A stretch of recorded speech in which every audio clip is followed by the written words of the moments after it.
Hello, and welcome to another episode of Scavenger Life. This is episode number 387 at scavengerlife.com.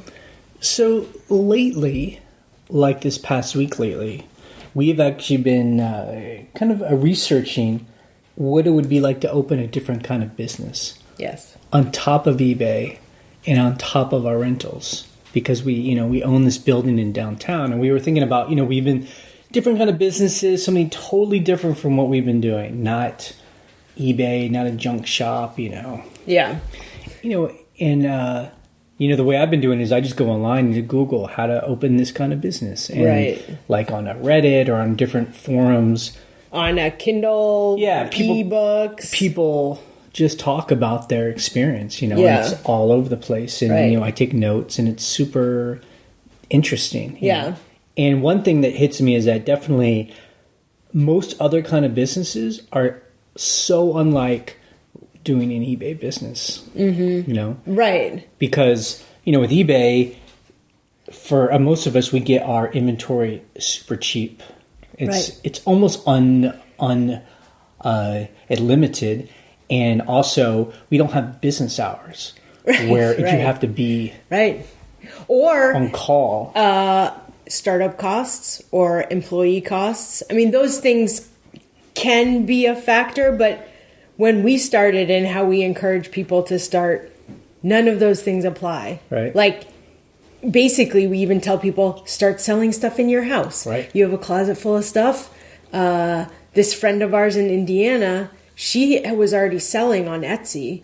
And we were like, oh, we sell on eBay basically full time. And she was like, she literally started the next day. She's like, okay, I'm going to do it. And I have all the stuff in my house that, I bought because I kind of wanted to sell it. And now I'm just going to put it up. And she sold something right away. So, yeah, it's different. There's no overhead, traditional overhead, really. I mean, I just think because we've never really run any businesses other than like eBay and then like our rentals that are kind of semi-passive. Just the idea of running a business like a front-facing brick and mortar store, and I know on Main Street, literally, we're going to get comments where people are like, "Don't do it," We've done it before, and we closed down a brick and mortar just to sell online. Right. I get it. Right. I mean, I don't know. We're torn, but I guess the beauty is that eBay's given us the luxury to be able to work on things that are fun for us. Or experimental. Is fun the right word? Fun. I mean, it's like... It's a good question. Giving ourselves a challenge, and the challenge we're putting, to ourselves is, can we help build a business that our little small, rural town needs? Right. Because, again, we live in a rural town. 5,000 people. Where, a Walmart came in the late 90s. Yeah. Pulled most of the business to the outskirts of town where now there's kind of just like a big box store mall. Yeah. That's where kind of all the businesses move from downtown over there because that's where everyone drives to. Right. And downtown's basically, I mean, I don't want to say I've seen worse. I've seen more dead downtowns. I have seen more dead downtowns. So there's a lot of potential, but, can we bring businesses in a place where people can walk and hang out? Well, I think also the challenge is, can you bring a business, because obviously we have tourism is a huge part of our economy where we live, and part of our businesses, our rental businesses. Can you have a business that caters to both tourists and locals, that they both need and want, not some junk shop that locals don't need and tourists kind of don't really care or don't spend a lot of money there? So it is a challenge to be like, well, what do we need as locals? Right. What do tourists also look for? So we have some ideas of what we want to do, but... Well, yeah, and that's why we're researching those specific ideas. I think what's interesting is... what am I trying to say? These other businesses that are not eBay, again, they have more costs. Right. But at the same time, I'm trying to think of it just like we advise people who say, how do I start an eBay it's business? Number one, we look at our numbers. So I'm doing a numbers of like, how much do we need to make every month to keep this thing afloat? Right. Because I mean, it'd be silly of us to try and do a business or even an eBay business where you're investing all this money up front, you know? And then, how much do you need to make to keep it afloat? And how much money are we trying to make? And then the big thing for me is, how much time do we want to put in to this, you know? Just us personally, are we going to be there every day? Just like with eBay, we always say, you know, we didn't get into this to build a sweatshop. Right. Exactly. It's for ourselves, where we're just spending all of our time doing things we hate. And it's the same thing with any other thing. It's like, anything. I don't want to start a business where I have to be there from 6 a.m. until 8 p.m. at night. Every single day. Sitting there. You know? Right. And you're like, you know, a lot of times with brick and mortar businesses, even if you do have an employee, it does come down to you have to be willing to be there because you have to create the atmosphere that you want in that business. So, you know, we're reading about several people who have opened certain kinds of businesses, and they are like, you know, I've devoted 2 years of my life at the front counter, and you're like, oh my God. Yeah. Well, and you know, and that's also just like with eBay is, you know, I have to remind ourselves, this is not overnight success. Yeah. We didn't have overnight success with eBay. Right. We won't with another business. Yeah. You know, that for us, it's all about like incremental improvement. Doing a little bit every day. The thing we're doing gets better and better over time. Also, I find like in a lot of these forums, it's like about people that start businesses and entrepreneurs, you know, they're all about getting really rich. And I just remember that that's never really been in our DNA, because I don't know how that happens. You know, I feel like if we set it up to where like we need to make, you know, $1 million, we're setting ourselves up for failure. Even with any other kind of business, I'm always like, how do we make a business that's profitable? Right. You know, makes money, but also is something we enjoy doing. Yeah. And those are the two things that are the most important to me. Well, if that's always the goal, is like you want your business not to lose money, but to make money, but not so crazy that you're like, we want to be billionaires. Like, I feel like when you set your goals to a reasonable level, you're probably going to reach that level. Like, if you have, like, reasonable expectations. I mean, I guess it's just like, you know, we talked about it a week ago. Like, we're trying to find places. Like, where do people talk about business? And the places I find are, these forums or these TV shows. Yeah. It's about being an entrepreneur. It's newer. And that word, to me, always brings up the idea of, like, a startup company. Right. You know, I got investors, or, you know, I raised $500,000 and now I need to sell it for 30. You know, I think of like Shark Tank, where they would laugh at us if we went in there with our eBay business. Like, you know, we do this, we make X amount of money.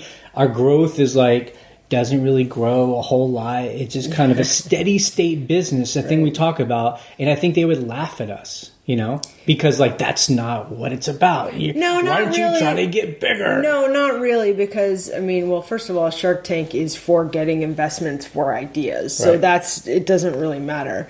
But also, the guy from Shark Tank is on the first 2 seasons of Small Business Revolution, and that's not what he says. He's like, you love that show. He's like, you have been in business for X amount of time, a year plus, and he's like, most businesses fail. So you're already a success. Like, just hearing that from someone like him, who's like a serial investor or whatever they call him, serial entrepreneur.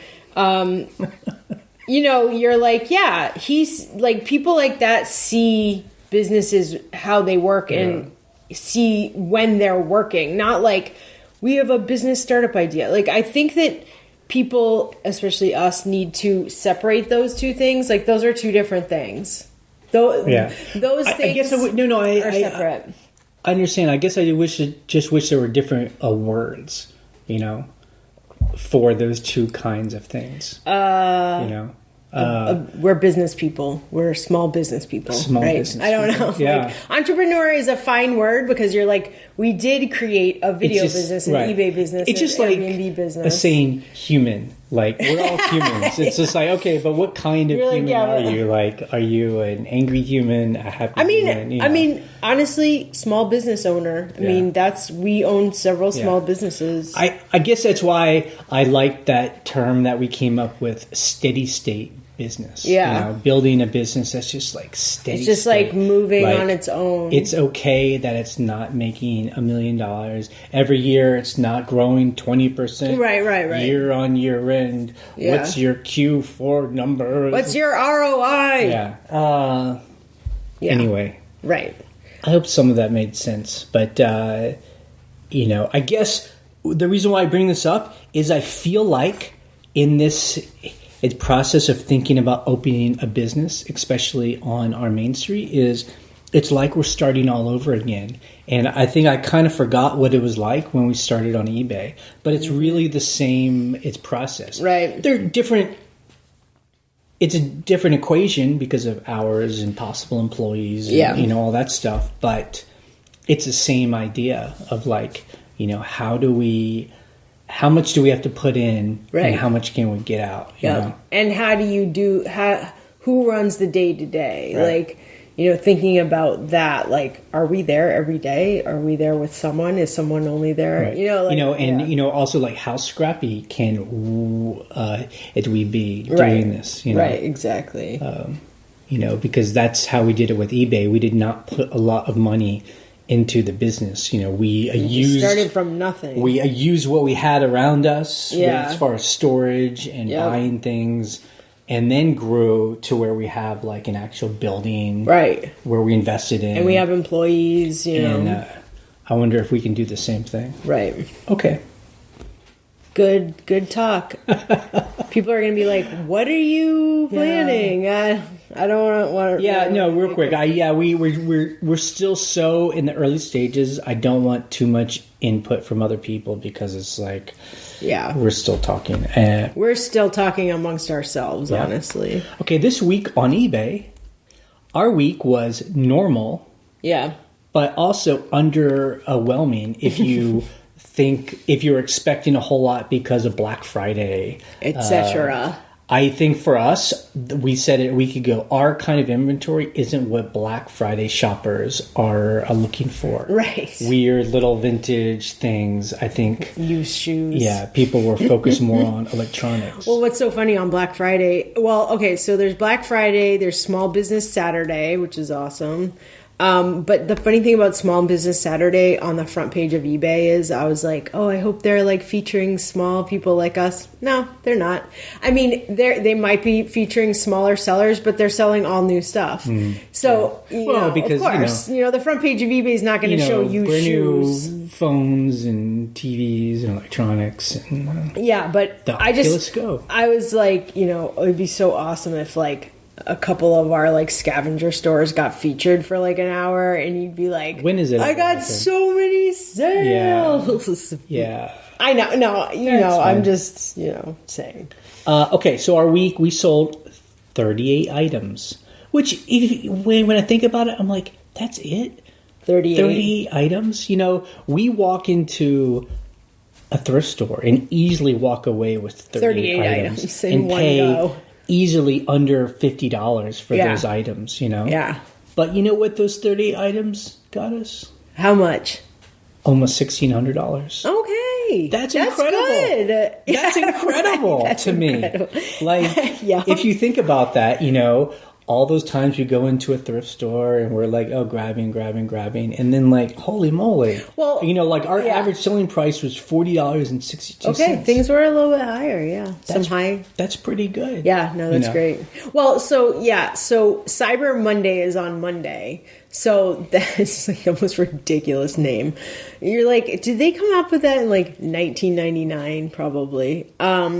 So I don't know. Maybe our sales people will be hanging out on the internet. Look, we don't, I think, yeah. truth be told, Yeah. like, forget about this podcast. Truth be told, we don't live like that. Yeah, we're like, you know, sales are up, and that's really the beauty of an eBay business. It's like a 24-hour a day store, international global, store. Yeah. that we don't have to worry about. Right. And so, Monday may be good, maybe it won't. Maybe next Thursday will be a really good. Maybe it won't. It's just, it's like it you just kinda don't happens, know. Yeah. as long as sales are coming in.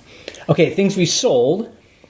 So I just said a week ago we didn't sell anything over $100, and that really affects our Right, sales. that was Like last this week. week we sold 3 things for barely over $100. Like 100, yeah. So it was a little bit better, but man. So one was a Mickey Mouse watch. Yeah, so I had this Mickey Mouse watch that was buried in a box lot, I guess. We didn't... Yep. Did you know it was there? So you were with your sister, and I was in New York, I'm so excited. yeah. I was like, I'm so excited. I went to an auction all by myself. I know, good. And I was buying box lots, and one of these boxes at the bottom, I didn't even know it was there. Yeah. It was just a Mickey Mouse watch. So the thing about Mickey Mouse watches, if they are repaired or in great condition, in mint condition, they can sell for, I think I've sold one that I got repaired for, I sold it for $900.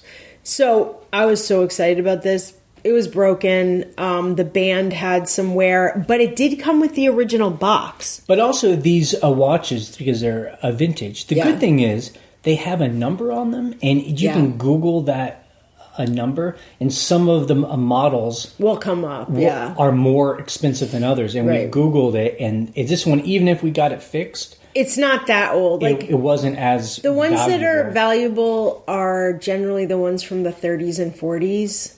And this one I think was from the 50s. Right. So one time we had one and it was broken, and we actually spent 100 something to have it fixed, but we sold it for what, 900? 900, yeah. So it's this one we would have had to spend the same amount, but we would not have made it much. Enough. But if we made $100 on it, I think she gave me a best offer of $115, and I was like, yes, why not? I'll take it. Another thing we sold, and it's not that exciting, but if anyone will remember me talking about finding the store that were selling all these plumbing supplies. Right. They were like going out of a business, and I bought these like weird brass valves.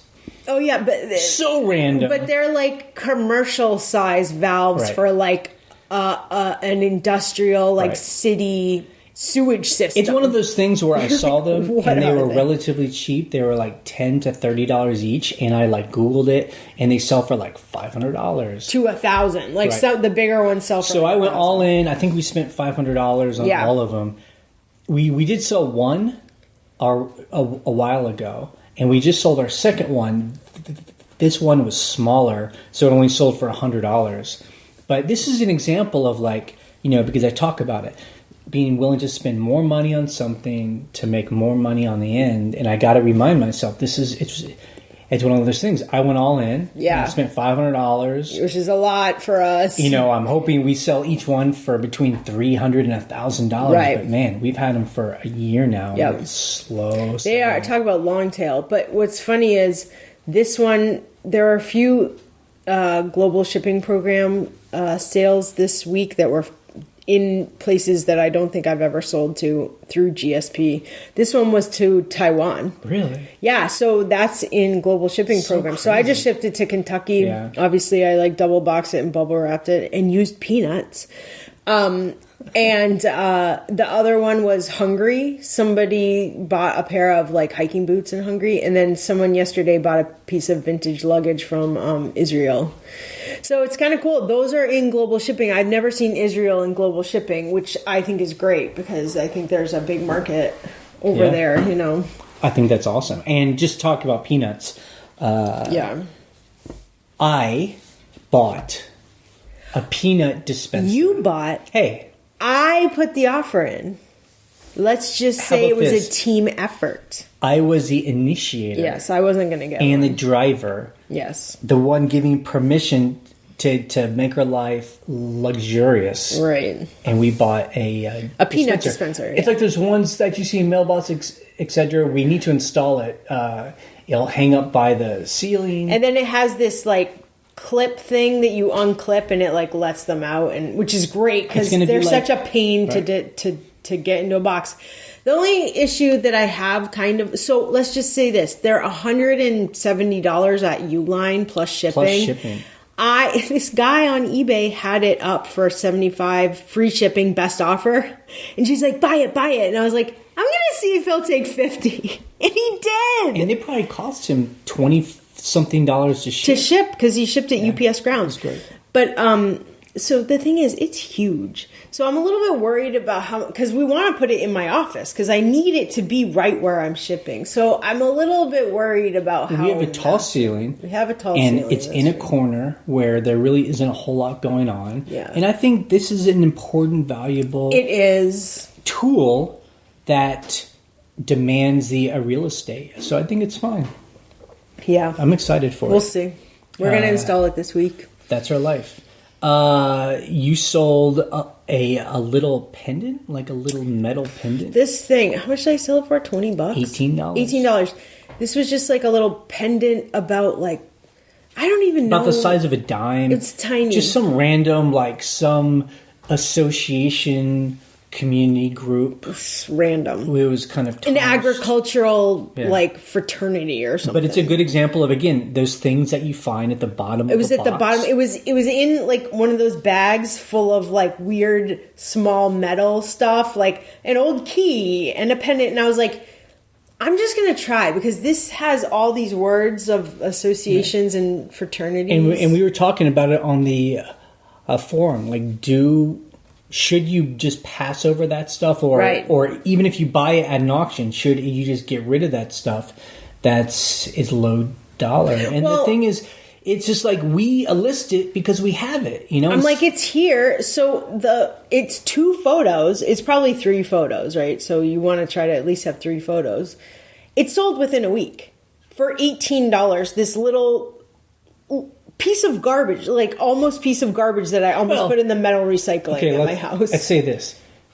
This is the definition of Longtail items. Right. Where 99.999% of the people on the planet Earth will think it's garbage. Right. And then there's that 0.0001 person on the planet who's like, this is so special to me because it reminds me of this thing I did in my career. That's the beauty and they bought it. The business. Yeah.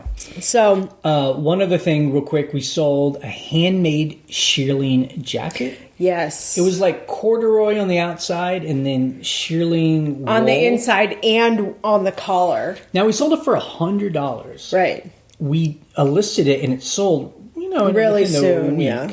And to me, it's always amazing. Like, how did somebody find that? It's got no label, has no brand, has no size. And to me, it has measurements, but right, that we put on there. Right. But someone was willing to trust that, and you know. So to me, that's proof that there are people who troll eBay, and are looking for things that are special. Like, people are not just going and typing in jacket and saying, show Ralph me the Lauren. Cheapest one and just buying that. There are definitely people like that. But I think eBay attracts the people who enjoy sitting around and they'll type in winter wool coat. Vintage. I mean, and vintage handmade. They'll scroll through and they look for that special thing to them. mean, it's funny because when I got that jacket, it's a coat, I guess you would call it, like a car coat. I looked at it and I was like, ooh, this is shearling, and I just grabbed it from the thrift store. And then I got it home and I was like, this is handmade. Like, I mean, on a machine, but you can tell like the stitching's not completely straight like it would be in a factory. And it's just crazy because you're like, somebody handmade this because buying a shearling, line jacket in the 60s probably cost a fortune. So they were like, well, I have a piece of shearling from an old carpet or whatever, and then I'm going to like make it so that I have like the coolest jacket that I couldn't afford otherwise. And then, so here it is. And then we saved it. Yeah, we saved it. For probably being just turned into rags and turned it into something money special. So we could buy cat food. Yeah, exactly. Scavenge of the week. We didn't do a whole lot of scavenging. We've still been... Did we scavenge at all? We went to the thrift store and I bought... That's right. I bought a bunch of t-shirts. Yeah.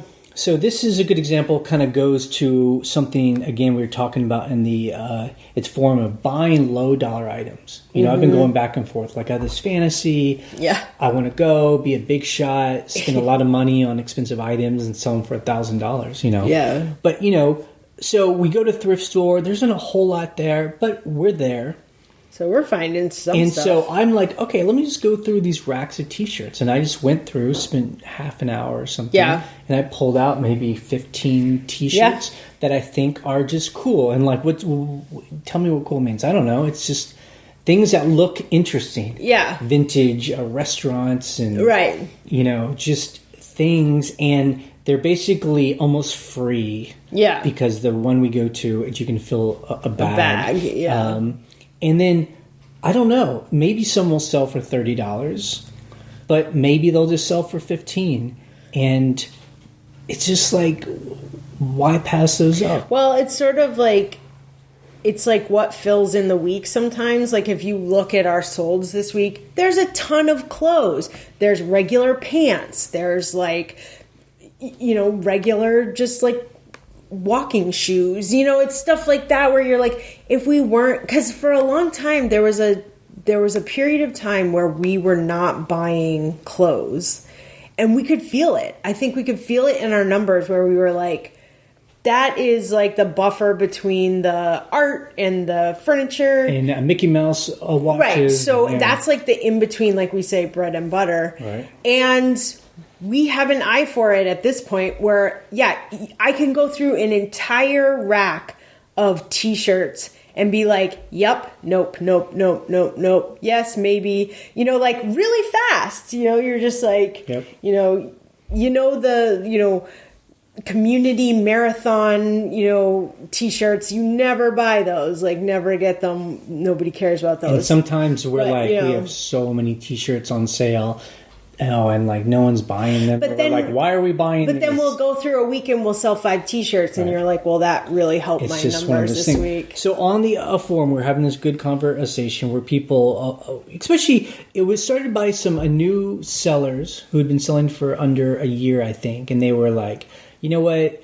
I'm looking at my inventory and I can tell a lot of this stuff is low dollar item because I was new and I didn't know what to get. And I really want to change that for this coming a year where I have more stuff that sells is more expensive.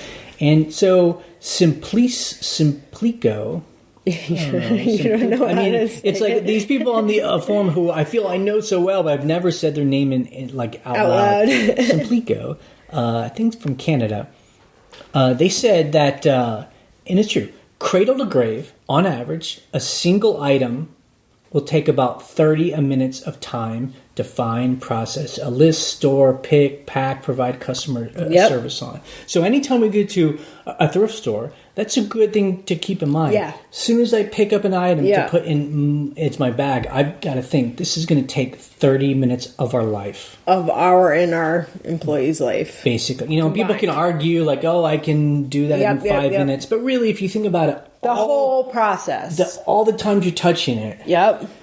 And then if you assume, you know, people like us, we sell basically 10 times. So we buy for $1, sell for 10, you know, buy for $3, sell for $30. Right. You know, we're making 10 times our its money. So, you know, he then or she goes through and, you know, says whatever you sell that item for, you'll make a certain amount of money per hour. So, you know, if you sell something for $20, you're making $28 an hour. Right. Because of how it's math, it works out. So it just, you know, it can work. And I don't know, we just go back and forth. And maybe the answer is, like people have been telling us, it's just about having a varied, you know. It's a mixture. A mixture. So we have the low dollar, $20 items. We have the $1,000 items and everything in between. We sold a piece of furniture this week that we didn't talk about. It's true. So we had this sofa set. It was a love seat and a big long sofa, mid-century leather from Norway or something, Danish, Swedish. And we had it in our farmhouse for a couple years, and we decided we wanted a more loungy, like L-shaped thing from IKEA. And we sold the love seat a few months ago. I'm sure we talked about it. Was that one through a Greyhound?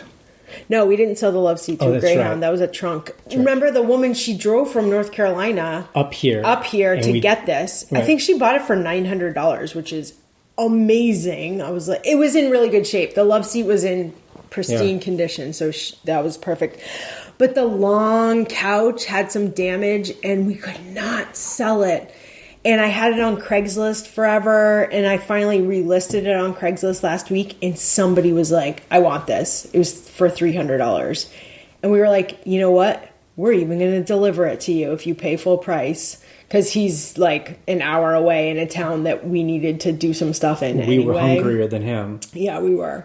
So this week we did drive over the mountain an hour to go give this guy his couch. Yep. And he gave us $300 cash. He was retired, and he was like, I think he was trying to live out his mid-century modern dream. Well, they lived in a mid-century house built in the 50s. And so he was buying all kinds of furniture that was in decorations and stuff. So it was the perfect customer, basically. Yep. So that was a great sale that's, I guess, not reflected in our numbers this week. I didn't actually add that because it was Craigslist. Not eBay. Yeah. But it's nice to have sales like that. Yeah. Like cash sales that couch was so big. Every time we went into the storage building, you were like, I want this thing gone. I'm glad that we got it out. And that just goes to what we're talking about, is just, it's great when a $300 item sells, but like we've had that for so long trying to get rid of it. Bringing the price down. And to me, it's like, here's the equation I've talked about. It's like the scavenger equation. If you scavenge for a living, this is the equation. It's cost of goods and labor. It's versus time invested versus your net profit. And you just have to like figure out. Yeah. Do you want to spend a lot in your cost of goods and sell it quickly, but you don't make a lot? Do you want to invest all your time but not spend a lot of money? It's just you got to figure out where you want to put into that equation. And I think we're always trying to deal with that. We tweak it all the time. I think our big thing is we don't want to spend a whole lot of time. And we don't want to spend a whole lot of money. So that's why we don't. But we want to make a lot of money. Yeah. I think that's what everybody's equation. So everyone's trying to deal with that. Yeah. And I don't think there's any kind of shortcut, Yeah. Okay. We did have a question that was emailed to us. Yes. And maybe we'll get to the calls too. Yes. Ian asked us, we've been selling a long time. He says, have you ever had an issue with something you bought locally turned out to be stolen?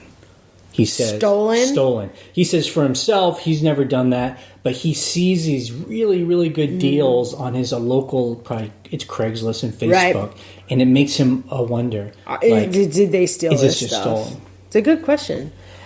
Right.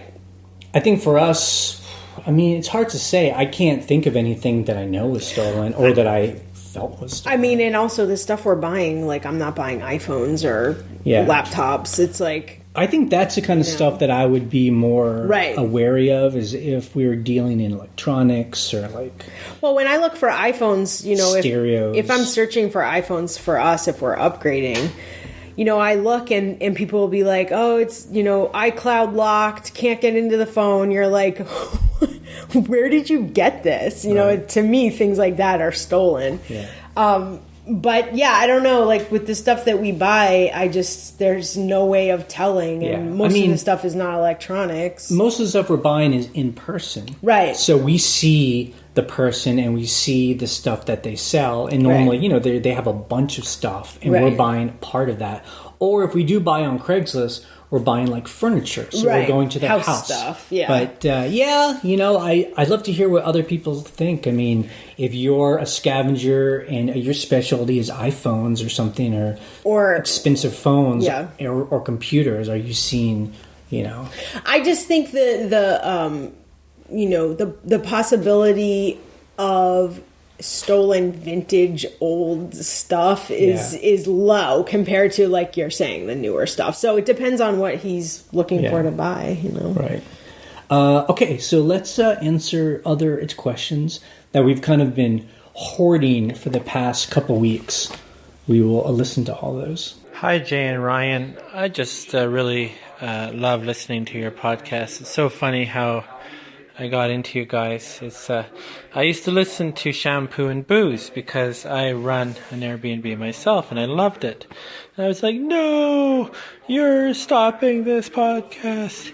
So I started listening to the eBay one, and I don't even sell on eBay, but I enjoyed listening to you guys so much that I'm listening to all this eBay stuff. That's great. Thank you so much for such an entertaining 45 minutes of my week. There is one thing that sometimes you talk about, and it's this: the richness of the society is able to send this stuff off to pawn stores or to give it away freely. One thing that I've been wondering about, and I totally support you guys. I think what you're doing is awesome. But what about the idea that since you're taking that trench coat from the 50s for a very small amount, or the china, or whatever treasure you find, it's denying someone who is in really need of going to those kinds of thrift stores. And maybe they might not even know that it is a special luxury. Maybe it's not. So, but you see what I'm saying? These treasures that the rich give down is like their idea of saying, yeah, I want someone else to enjoy this because I know how special it is. I want someone who can't afford it. But what's happening is, you guys, which I try to do myself, and I want to do, is you take those treasures and keep them above a certain class. So they can never go down into some class that wouldn't normally be able to afford it.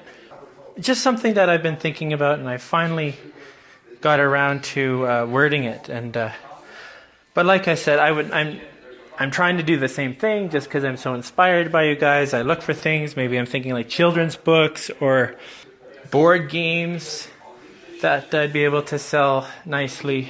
Anyway, thanks a lot and have a great week. So number one, thanks for listening. That's something I always worry about. I'm like, what does anyone care about what we're talking about? But, like finding us entertaining. Yeah. I'm glad it's interesting. It's especially interesting to me that you listen even though you aren't selling on eBay. Right. So I think that's why this question's a little bit like, this is a common question, I think, for people that don't scavenge. Right. They're like, if you're going to these thrift stores that are supposed to be for poor people, like, aren't you taking this stuff that, number one, these thrift stores are not meant for poor people. They're meant for anybody. Just thrift stores. They're just like open public places. They put prices on them, and the money they make, they put towards, you would hope, towards the charitable food banks, paying people who can't get jobs. So all that stuff. It's just the way it is. Like, there's no sign on a thrift store that says for poor people. Only come in if you're poor. The other thing, just real quick, also is, when I go into a thrift store that's, very reasonably priced, there is so much stuff to buy. I'm buying a 1950s trench coat. There's 25 more there that are newer than that.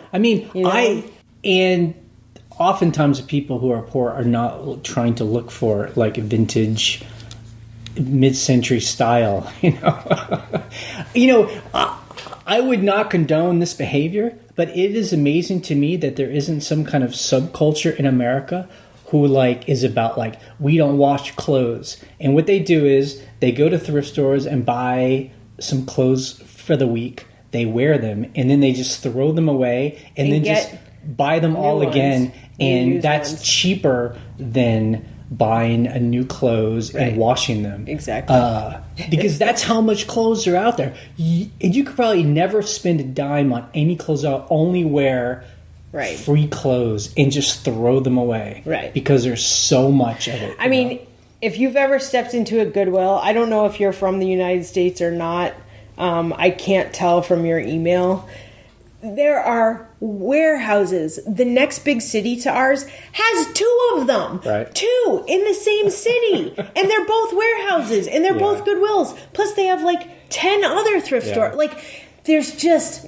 That's what we're talking about when we're talking about abundance. Meaning, especially in America, if you're not from the States, like in England, they have these little... The charity shop. It's a charity shop. It's like a little gift store. Like what They're you would think tiny. of, like the size of like a little wine shop or something. Right. In America, we have... These places have taken over big box stores. They're like the size of like a football field. They're huge. Full of clothes. Goodwill has so much merchandise that they have a Goodwill outlet. You're like, we have so much abundance in this country that the place where you basically throw your clothes away has a place where they're about to throw it away. Like, that's how insane it is. Don't get us started. See, we're on the opposite side of this.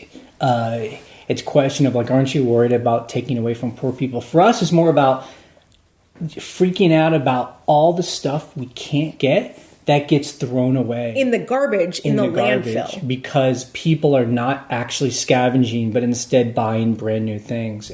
Hey, Scavenger Life.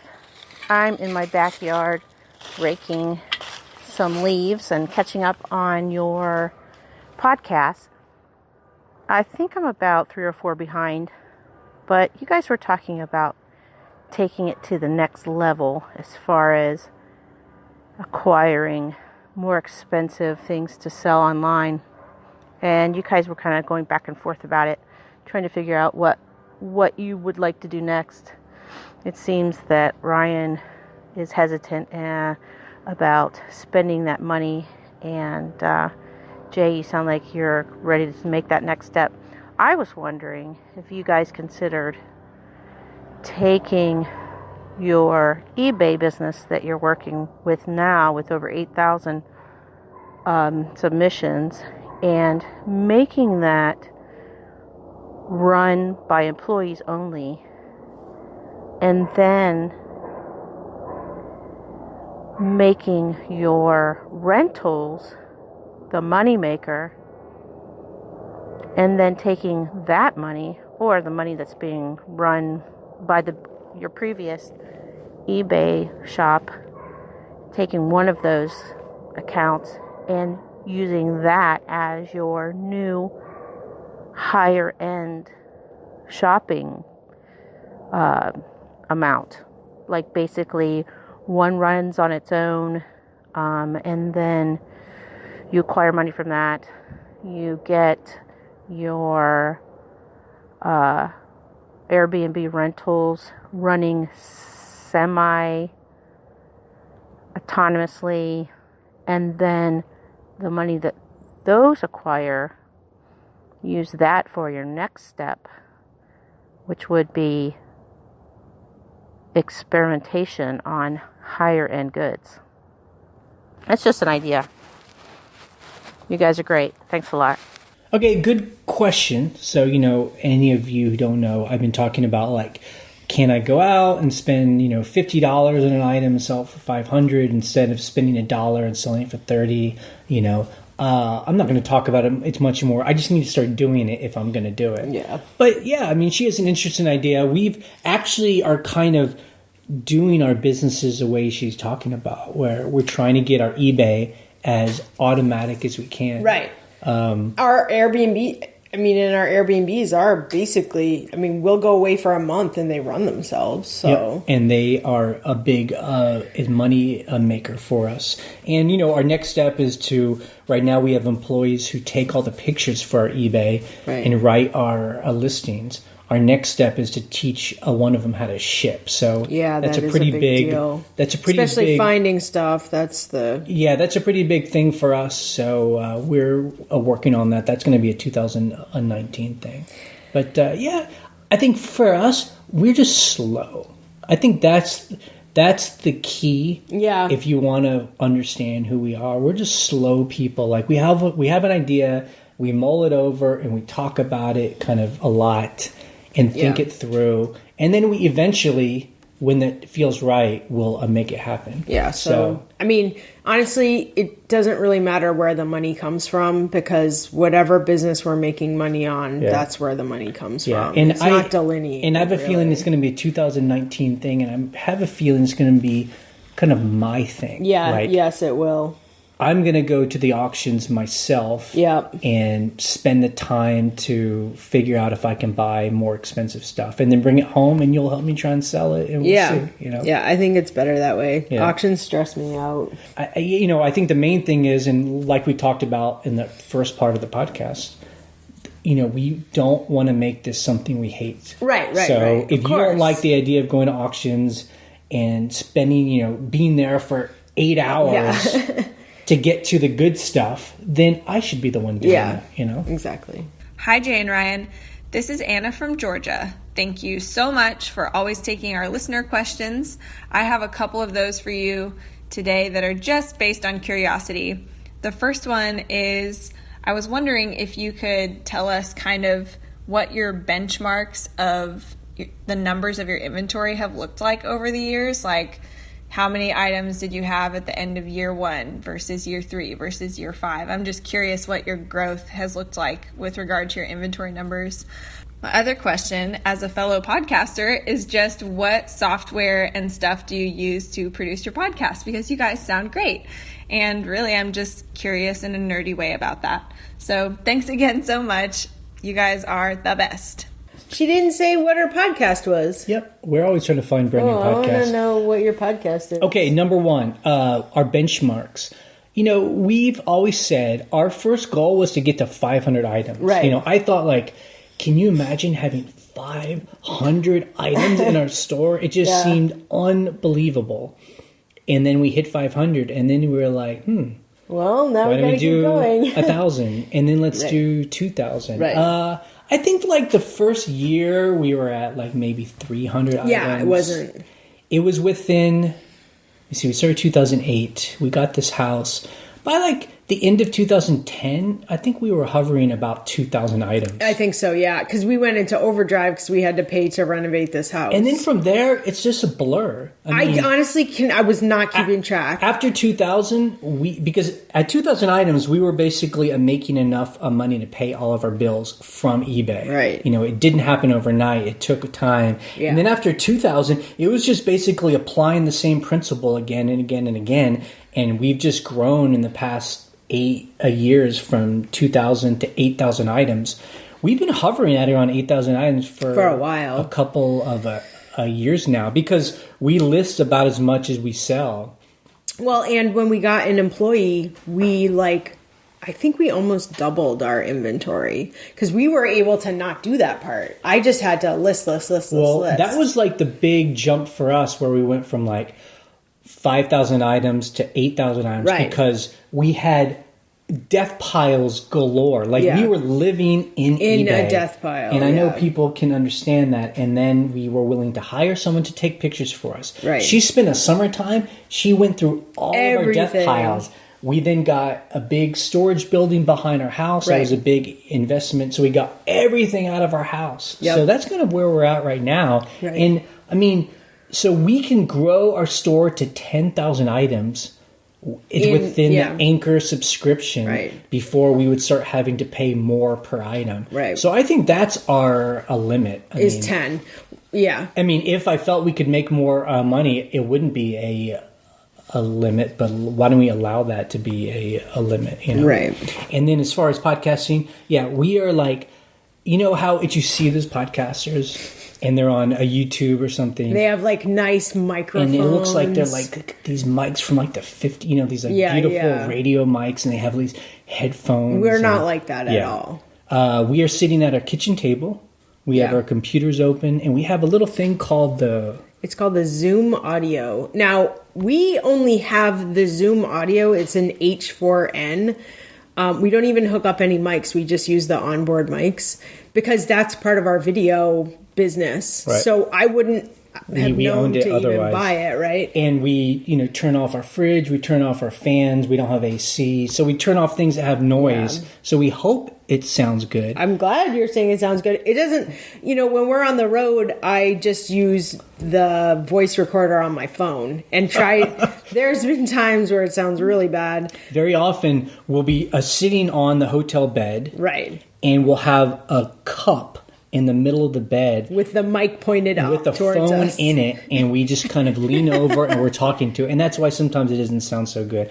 But for us, it's about being consistent. Right. Rather than quality. And not letting your technology keep you from being consistent. Whereas, I've known other podcasters and video bloggers where if their tech setup is not perfect, they don't do it. Yeah. For us, I'm like, okay, whatever. If the Zoom audio, one time my Zoom audio plug burst, just burnt out. So I had to buy a new plug. But until I got the new plug, we were using our phones. Yep. It's just like, just use what you have. Yeah. I mean, I've been thinking lately, just side note, I feel like we could probably invest in a nicer mic. I don't want people to be unhappy, but at the same time, the most important thing is just that we do it. That we publish the podcast. Yeah, consistent. Exactly. And I like that we do that. Hey guys, I know this isn't a investment podcast, but I read the eBay earnings report recently and a couple other articles on the subject. And there were some details there I thought was kind of interesting that I'd share. They stated that by the end of the year, Amazon is going to account for 49% of the e-commerce in the United States, which I know they're huge, but boy, that seems incredible. 49%. Said eBay will represent about 6.6% of U.S. e-commerce. And eBay's revenues grew by 10% over the last year to $2.65 billion. Their profit was $721 million. And revenue from the marketplace, which is where we sell stuff, that grew by 6% over the last year. He said StubHub grew by 7%. And the classified platform, it grew over 8% to $254 million, which I thought was kind of interesting because I don't really hear much about it.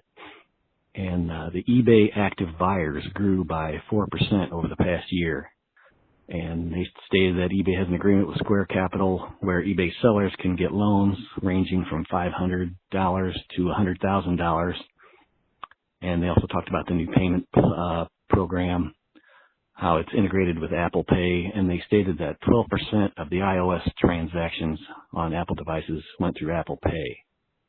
And they also stated that eBay's stock price is down 25% this year. It's kind of an upside down horseshoe thing. They were up, but I think Amazon's just making them look bad. Anyway, I thought some of that was kind of interesting. Cool. Yeah, we don't really keep up with kind of like the financials of the corporate world. I mean, I'm kind of surprised Amazon only sells 49% of retail. I would think that they'd be like 75 to 80%. That is huge. I think it is also funny always hearing these numbers from eBay, like, their revenue was only $2.6 billion and they only made $700 million.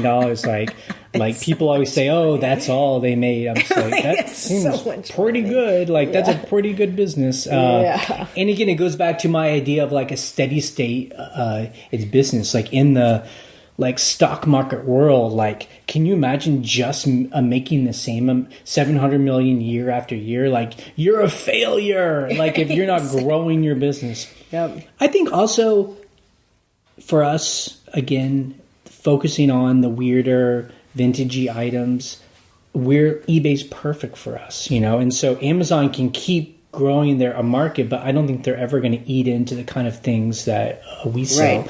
Right. The other thing too about Amazon in general, if you think about it, I mean, Amazon is e-commerce, but it's also like streaming shows that they produce and Kindle books and, so they have, plus they do like Whole Foods. They own Whole Foods. Right. Like they have server space that like so many people use. Right. So it's like Amazon is this behemoth of services and things, and eBay literally is just e-commerce. Right. They've never, they don't. eBay doesn't own warehouses, and they're it's just very different. They're basically a website and servers. Yeah, and so the only people that I think, not people, the only services that can eat into eBay's world is like all these little upstarts. Yeah, like Let Go. Let Go and Offer Up and Macron or whatever. Poshmark. Poshmark. Yeah. Marconi. Marconi. You're like, what is it? And, I'm always like, I wonder in a year if those will even be around, but we'll see. Who knows? I don't know.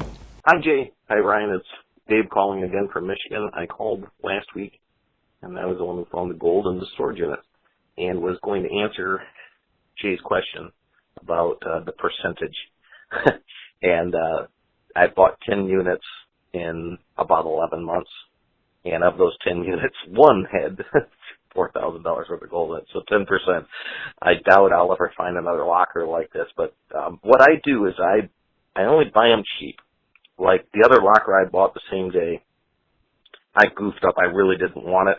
I did not think I'd get it for the price, and I bid $50 on it. And it was a 10 by 10 unit that was full from the floor to the ceiling, and it was 40 minutes from me. And I only have a small open trailer, so it took 5 trips. So it was a better part of a day emptying it. And then I have a 600 square foot storage unit that I use as a hopper to put the stuff in, and I did not intend to win that $50 one. It had a refrigerator, and you find a lot of really nasty stuff. And I like the treasure hunting aspect of it. The same thing you guys like in going to auctions and estate sales, and I do that too. So I don't just do storage unit.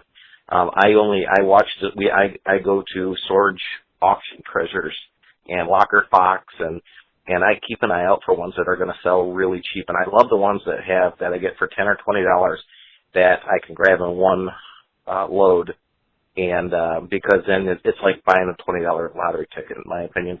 And what I do is I sort the stuff out, and I have a couple big garage sales a year, and I usually make a couple $1,000s per garage sale. I sell a lot on Facebook Marketplace, so in a way, I guess you could say I'm diversified because I sell, on Facebook Marketplace, I sell on Let Go and Offer Up, I sell on eBay, I have a couple big garage sales, so, it comes from all different places, but it all adds up